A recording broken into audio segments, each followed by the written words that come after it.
Hey, this is Dave DeCamp from antiwar.com. This is anti-war news for Friday, October 24th, 2025.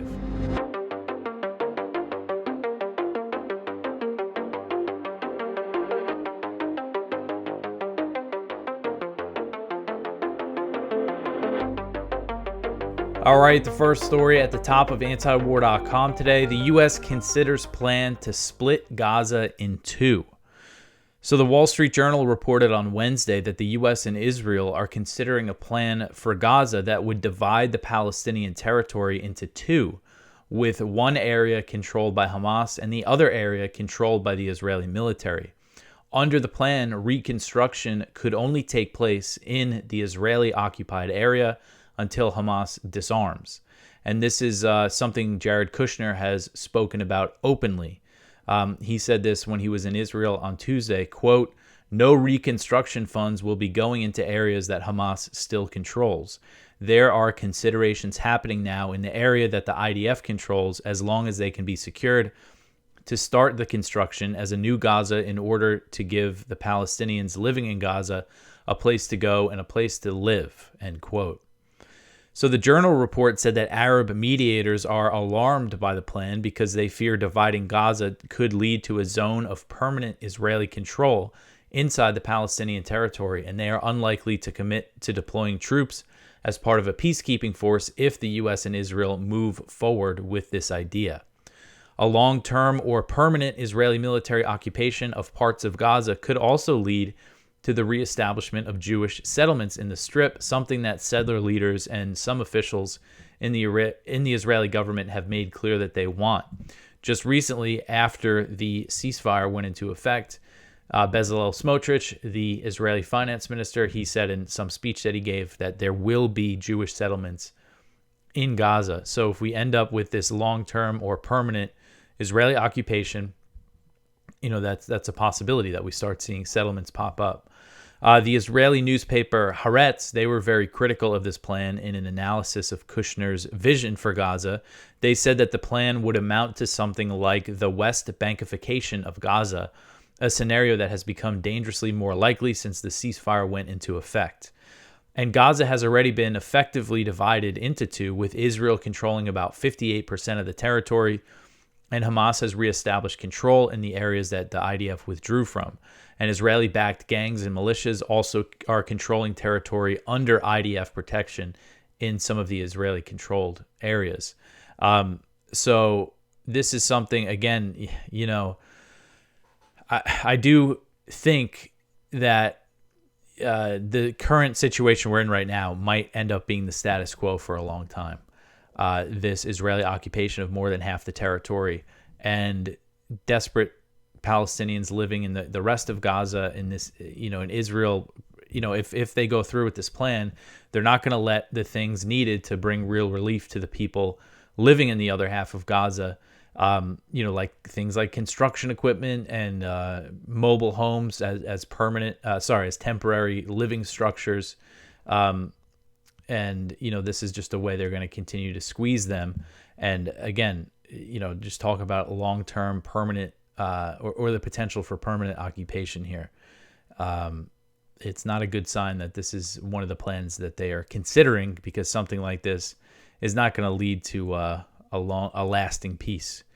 All right, so the next one here, map of Gaza shows where Israeli forces are positioned. So this article is from Al Jazeera, and this shows this map here. You see the yellow line, that's the line that IDF troops withdrew back to. And then all of the red dots are Israeli military outposts, and there's about 40 of them.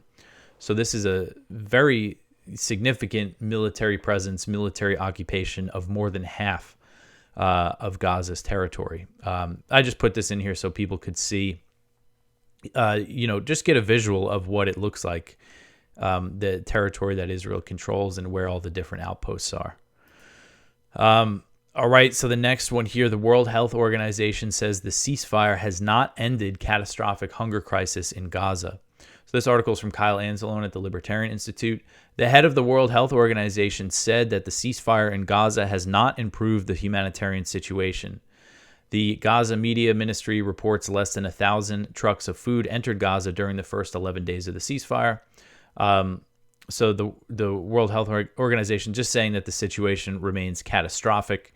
And Kyle gets into some of the numbers here, things that we've covered, that Israel has allowed just a fraction of the aid trucks into Gaza, according to the numbers from the Gaza Media Office. And we've also seen similar numbers from the UN tracking system and the World Food Program. And, they're all saying there's not enough food getting into Gaza. People are still suffering, especially in the north. No crossings have been open in the north. Some food has been making its way up there, but not nearly enough for what people really need. All right, so the next one here, Marco Rubio arrives in Israel for Bibi-Sitting. So this is the term that Israeli media is using for all these U.S. Meetings with Netanyahu, Bibi-Sitting. So Secretary of State Marco Rubio arrived in Israel on Thursday, making him the fourth Trump administration official to meet with Israeli Prime Minister Benjamin Netanyahu and push for Israel to comply with the Gaza ceasefire deal, which Israeli media is referring to as Bibi-Sitting. So Rubio told reporters after a meeting with Netanyahu, quote, "The president has made this a top priority. I think as evidenced by the fact that both Steve Witkoff and Jared Kushner were here for much of the week and the vice president just left. I'm here now because this is a top priority. It's a very important achievement, but there's more work to be done and bigger achievements that lie ahead. And so we're here to work on that, and we feel confident that we're going to get there," end quote. So that's the message, is that, we're committed to this peace deal and everything. And as I've been covering, we've seen reports that U.S. officials are worried that Netanyahu's just going to quit the deal and blow it up. And at least for now, the Trump administration wants to avoid that. There was a previous ceasefire deal that was signed back in January that the U.S. This Trump administration allowed and supported Israel to blow it up and restart the bombing campaign. But for now, they want to keep this one in place, and to do that and continue to maintain ties with the Netanyahu government, they have to do this. They have to go over there, send U.S. troops there to monitor the ceasefire, make a whole big show of it. And the Trump administration appears to be tolerating Israel not letting enough aid in. They have continued to kill Palestinians. At least one was killed over the past day by Israeli forces, according to the health ministry, bringing the death toll since the ceasefire started up to 89. So that seems okay. This current status quo, but they don't want them to restart major bombings like what happened this past Sunday. According to Haaretz, there was a report that said the U.S. expects to be notified in advance before the IDF conducts any exceptional military strikes in the Gaza Strip, including airstrikes. And the report said that Israeli defense sources say that the Americans are not yet presenting this as a demand for a green light from them before any military action, but in practice, they are making it very clear that they will not tolerate any more Israeli surprises that would jeopardize the ceasefire. And we've already seen, just since the ceasefire went into effect almost 2 weeks ago, we've seen a few times that Israel tried to just break the deal. First by claiming that Hamas was breaking it by not returning all the bodies right away.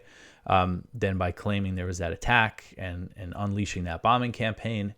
And there's been other things. They've been trying to use the kind of Hamas reasserting control and the executions of the alleged collaborators and criminals. But so far, the U.S. has, again, not to downplay the fact that Israel has killed a lot of people over the past 2 weeks, but it does seem like the Trump administration, they don't want this to totally blow up again. And again, as I keep saying, the question is, how long are they going to maintain this pressure and keep doing this? We will see. But I do think, again, I might have said this already, and sorry if I keep repeating myself, but I do think the current situation, I think it's going to be like this in Gaza for a long time. All right, so the next one here, Vance says the Knesset vote on the West Bank was a stupid political stunt. So Vice President J.D. Vance on Thursday criticized the Israeli Knesset vote that advanced a bill to annex the Israeli-occupied West Bank while he was visiting Israel, calling it a stupid political stunt. The vote on Wednesday was a preliminary step, and the bill would need to be voted on 3 more times before it becomes law, something that's not expected to happen. The vote was supported by some parties in the ruling government's coalition, but it was opposed by the Likud party, Netanyahu's party, and they called it a stunt meant to harm relations with the U.S. And it's not like the Likud is against annexing the West Bank. They just, didn't want to advance something like this right now. So before departing Israel, Vance was asked about the vote and said that he was told it was just a political stunt that had no practical significance and was just symbolic. He said, quote, "If it was a political stunt, it was a very stupid political stunt, and I personally take some insult to it. The West Bank is not going to be annexed by Israel. The policy of the Trump administration is that the West Bank will not be annexed by Israel. That will continue to be our policy, and if people want to take symbolic votes, they can do that, but we certainly won't be happy about it," end quote. And so it's good, that they're not just letting Israel annex the West Bank and just supporting it. But the issue is the settlements, the expansion of the settlements, which continues, which the administration is supporting by continuing to provide military aid and all this political support. And Mike Huckabee, the U.S. ambassador, has said, we're not going to tell them not to expand settlements. And his whole thing is he believes God gave them the land. Doesn't matter. That's why you have to support that Israeli settler who beat that woman with a club this week. So, the real issue, the real, obstacles to peace here are not being dealt with, but at least they're saying there will be no West Bank annexation. And I think Netanyahu understands that he needs to push this off for now to maintain the support that he wants from the U.S. But again, him and Likud are not opposed. They want to annex the West Bank. They actually supported a bill and passed a bill and all voted for a bill to annex the West Bank. It was a non-binding kind of symbolic thing. But that was earlier this year, and the entire government, every Knesset member in the government voted in favor of this bill, calling for the Israeli annexation of the West Bank. Netanyahu put out a statement calling the vote a political stunt as well. But again, it's clear what he really wants, and how many times has he said there will never be a Palestinian state. All right, so the next one here, Israeli airstrikes on Lebanon kill 3. So this one is from Jason Ditz. So continuing their near daily attacks on Lebanon, Israel conducted an airstrike in the area around Hermel in eastern Lebanon Thursday, pounding multiple locations. So there was airstrikes in eastern Lebanon that killed at least 2 people. The IDF claimed they targeted Hezbollah, but obviously they didn't provide any evidence for that. That's always their claim. They also launched strikes in southern Lebanon, and those strikes killed an 80-year-old woman. So at least one civilian was among the people killed in these strikes. And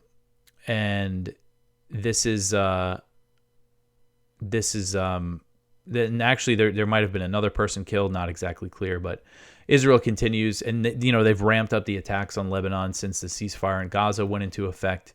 And they seem to be kind of escalating. And you have the U.S. basically threatening Lebanon with war if they don't disarm Hezbollah, which that in itself could lead to a civil war if they did really try to do that. So the whole thing is just kind of another big conflict is brewing here as the U.S. continues to bomb. Sorry, not the U.S. As Israel continues to bomb Lebanon. All right, so the next one here, Gvir calls for the death penalty on bound Palestinian prisoners. So this article is from Middle East Eye. So Israeli Minister Itamar Ben-Gvir, the national security minister who's in charge of the Israeli prisons, who's in charge of the police, he was filmed at an Israeli prison where he called for the execution of Palestinian detainees. In a viral clip, the far-right national security minister was seen standing in front of a cell declaring that Palestinian detainees deserve a death penalty law. The video then pans to several Palestinians inside the cell, shackled and kneeling in a stressed position with their back to the camera. So faces down on the floor, shackled, hands behind their back. And Ben-Gvir saying, we need to kill, we need the death penalty so we can kill them. So this is a guy in a very senior position in this Israeli government. All right, so the next one here, the U.S. bombs the 9th alleged drug boat. So the U.S. has bombed yet another boat that it claimed, without providing evidence, was carrying drugs in the waters of Latin America, according to a statement from U.S. War Secretary Pete Hegseth. Hegseth announced the strike on Wednesday night and said that the vessel was targeted in the Eastern Pacific, marking the second such strike in the area. Earlier in the day, he announced the first known U.S. bombing in the area, as the 7 previous strikes targeted boats in the Caribbean. So I covered that one yesterday. So it was Wednesday morning that he announced that one. And then Wednesday night, he announced another one. And they released the video and everything. So they're really ramping up the pace of these bombings of these boats. Hegseth claimed that the boat was being operated by a designated terrorist organization and that it killed 3 narco-terrorists. But of course, he provided nothing to back up these claims, and this brings the total number of people killed at sea by the U.S. extrajudicially executed to 37. The Trump administration has used the term narco-terrorist to justify these killings, and Hegseth has also made very clear that this is the war on terror extended into Latin America. Look at this language that he uses. It's completely crazy here. So he said in the statement, quote, "These strikes will continue day by day after day. These are not simply drug runners. These are narco-terrorists bringing death and destruction to our cities. These DTOs are the Al-Qaeda of our hemisphere and will not escape justice. We will find them and kill them until the threat to the American people is extinguished," end quote. In several cases, family members have insisted that the victims were not drug traffickers, as we've seen. And, they don't know who they're killing. They don't know the names of these people. And the idea that they're narcos, like that they're part of these organized, even if these are drug boats, the people, on the boats, they're not like high-level members of a cartel or something. They probably are fishermen or whatever, just trying to make an extra buck with these shipments. It's not like they're, the ones calling the shots and directing shipments to the U.S. But again, they haven't showed no evidence at all, nothing about their intelligence to back up their claims about what these boats are carrying or who they're killing. They haven't showed us anything, and they haven't showed Congress anything. And then, of course, there's the push toward the regime change war in Venezuela. And the next one here, the U.S. flies B-1 bombers in provocation aimed at Venezuela. So the U.S. flew 2 U.S. Air Force B-1B bombers over the Caribbean on Thursday in the latest U.S. provocation in the region aimed at Venezuela, as the Trump administration is moving toward war with the country and seeking the ousting of Venezuelan President Nicolas Maduro. A U.S. official told the Wall Street Journal that the bombers took off from the Dias Air Force Base in Texas on Thursday and flew close to Venezuela's coast. When asked about the report, President Trump said it was false, but the bombers were spotted on flight trackers, and other U.S. officials confirmed that the flight took place. And last week, the U.S. flew 3 B-52 bombers near Venezuela in what the Air Force called a bomber attack demonstration mission. So second week in a row that they're flying bombers. And these are heavy bombers that carry very heavy bombs. So this is, I guess they're going to start doing this regularly to threaten Venezuela. And we've seen the reports of special operations military helicopters flying near as close as 90 miles away from Venezuela's coast. And, all these threats about bombing on land and reports about bombing Venezuela, things are just really heating up here. What else was I going to say? Sorry, I had something else in my head, but it's gone now. So the next one here is interesting. Trump supporters are uneasy about potential Venezuela war. So this article is from the New York Times, and it kind of points out some of the opposition among the MAGA right to bombing Venezuela, to like waging a regime change war here. And Laura Loomer, is named as one of the people, as horrific as she is on Gaza and everything. She is skeptical of the idea of a regime change war here. They also mention Steve Bannon and Kurt Mills, who's the executive director of the American Conservative. He's kind of a regular on Steve Bannon's show. And he's been very critical of this idea of invading Venezuela or, regime change war. And he's also critical of bombing the boats. That's not really the case with a lot of people on the I don't know if Kurt would consider himself on the MAGA right, but he's certainly, in that scene. But Bannon and others, I actually don't know if Bannon supports bombing the boats. I kind of assume that he does, but I haven't really been following too closely what he's been saying. But he is against turning it into a regime change war. Mills said in a post, actually this was on Bannon's show, he said, quote, "We're getting down to the real business of murdering people randomly with no plan," end quote. And he also, Kurt has been, again, very critical of this. There's some good quotes in here from him. And then they also get into some people from Defense Priorities who are very against, this whole thing, the turning the war on terror to Latin America and the idea of a regime change war with Venezuela. So hopefully that has some influence on the president's thinking, but we will see. Doesn't seem like it is at the moment. But the next one here, Putin brushes off new U.S. sanctions. Russian President Vladimir Putin on Thursday brushed off the new sanctions imposed by the U.S. targeting 2 Russian oil companies and issued a new warning against the potential U.S. supply of Tomahawk missiles to Ukraine. So Putin said, quote, "Regarding the new sanctions, first of all, there is nothing new about it. Yes, they are serious for us and may have certain consequences, but they will not significantly impact our economic health," end quote. And essentially the way that the Trump administration is trying to use these sanctions is they're saying, end the war, ceasefire, and we're going to sanction you until you do. And Russia's been facing heavy sanctions from the U.S. and Western countries since the invasion, and before that, going back years and years before when the sanctions started. And that's another thing Putin said here. And he also said that the sanctions are going to harm U.S.-Russia relations. And discussing the possibility of the U.S. providing Ukraine with Tomahawk missiles, Putin said that any Ukrainian Tomahawk strikes would be met with an overwhelming response. He said, quote, "If Russian territory is hit with such a weapon, the response will be very serious, if not outright overwhelming," end quote.